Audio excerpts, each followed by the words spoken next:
जो लोग कहते थे कि कार्य करेंगे तो दंगा हो जाएगा, सांप्रदायिक विभाजन हो जाएगा, हम अभिनंदन करेंगे उन सभी पक्षों का जिन्होंने अयोध्या में राम मंदिर के मुद्दे को सांप्रदायिक सौहार्द के रूप में, राष्ट्रीय एकात्मता के रूप में लिया। क्या ये सच नहीं कि आजादी के तत्काल बाद तुष्टीकरण की राजनीति ने इस देश को फिर से न केवल सांप्रदायिक विभाजन की ओर अग्रसर किया था, बल्कि जातिवाद, क्षेत्रवाद, भाषावाद, उग्रवाद, अलगाववाद, नक्सलवाद की चपेट में हम इस देश को लगातार आजादी के बाद से धकेलते गए। और एक ऐसी भी स्थिति पैदा हो गई थी जब देश की सत्ता के खिलाफ आम जनमानस का आक्रोश सड़कों पर बोलता हुआ दिखाई दे रहा था। लेकिन परिवर्तन भी होता है और हर एक आविष्कार उस समय की आवश्यकता के अनुरूप भी जन्म ले लेती है। और मुझे लगता है इस देश ने प्रधानमंत्री मोदी जी के यशस्वी नेतृत्व को उसी एक रूप में लेकर के देखा है। आज जब देश के प्रत्येक नागरिक को बिना भेदभाव के शासन की योजनाओं के साथ जोड़ा है, अभी 30 मई को प्रधानमंत्री मोदी जी के देश के प्रधानमंत्री के रूप में 8 वर्ष का सफल कार्यकाल का एक भव्य आयोजन होगा।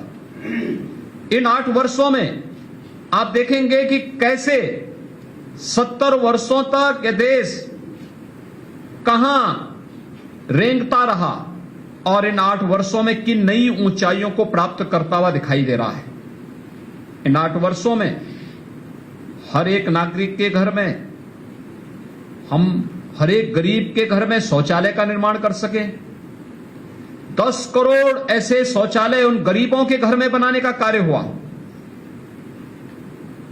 3 करोड़ से अधिक गरीबों को एक आवास उपलब्ध हो जाए। 8 करोड़ परिवारों के घर में स्वस्थ ईंधन देने के लिए एलपीजी के निःशुल्क सिलेंडर उपलब्ध करवा दिए जाएं।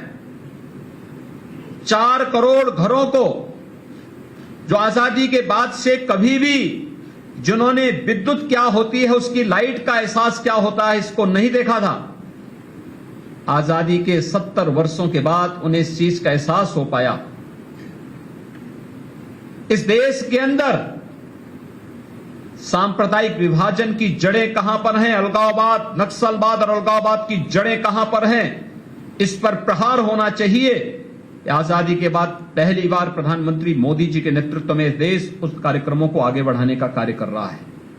कश्मीर में धारा 370 को समाप्त करने का कार्य रहा हो, या फिर हमें अपने सांस्कृतिक मूल्यों की स्थापना के लिए भी लड़कर के काम करना है।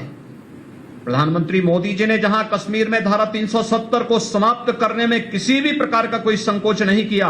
अगर देश की आवश्यकता है और देश से उग्रवाद सदैव के लिए समाप्त होना है, तो कश्मीर में धारा 370 सदैव के लिए समाप्त होनी ही चाहिए। एक दृढ़ संकल्प प्रधानमंत्री मोदी जी के अंदर जहां देखने को मिला, वहीं देश की आस्था का सम्मान भी होना चाहिए। अयोध्या में भगवान राम के भव्य मंदिर के निर्माण का कार्यक्रम भी आज देश सफलतापूर्वक आगे बढ़ाने का कार्य कर रहा है। जो लोग कहते थे कि कार्य करेंगे तो दंगा हो जाएगा, सांप्रदायिक विभाजन हो जाएगा, हम अभिनंदन करेंगे उन सभी पक्षों का जिन्होंने अयोध्या में राम मंदिर के मुद्दे को सांप्रदायिक सौहार्द के रूप में, राष्ट्रीय एकात्मता के रूप में लिया और सभी पक्षों ने न्यायालय के फैसले का सम्मान किया, क्योंकि वह सच था।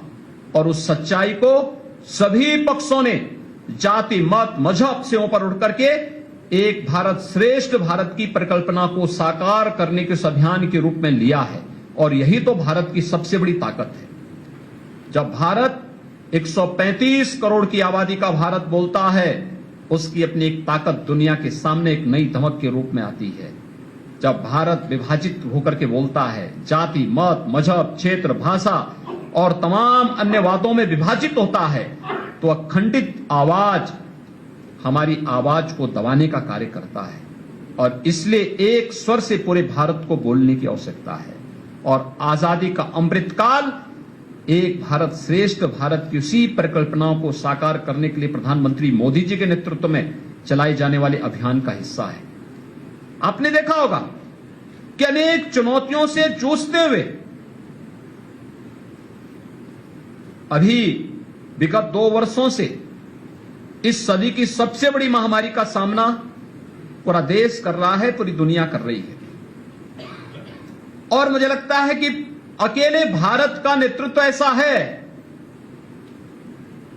प्रधानमंत्री मोदी जी के नेतृत्व में, जिन्होंने कोरोना कालखंड में पहले दिन से लेकर के लगातार अब तक पूरे देश को निरंतर मार्गदर्शन कर रहे हैं, नेतृत्व दे रहे हैं और विपरीत परिस्थितियों में सामने खड़े होकर के परिणाम की चिंता किए बगैर जनता के साथ उनके सुख दुख में सहभागी बनने का कार्य भी कर रहे हैं।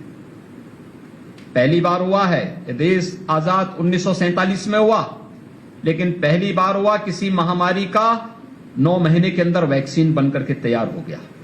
नहीं तो दुनिया के अंदर जब वैक्सीन समाप्त हो जाता था, बीमारी समाप्त हो जाती थी, तब भारत के अंदर वैक्सीन पहुंचता था।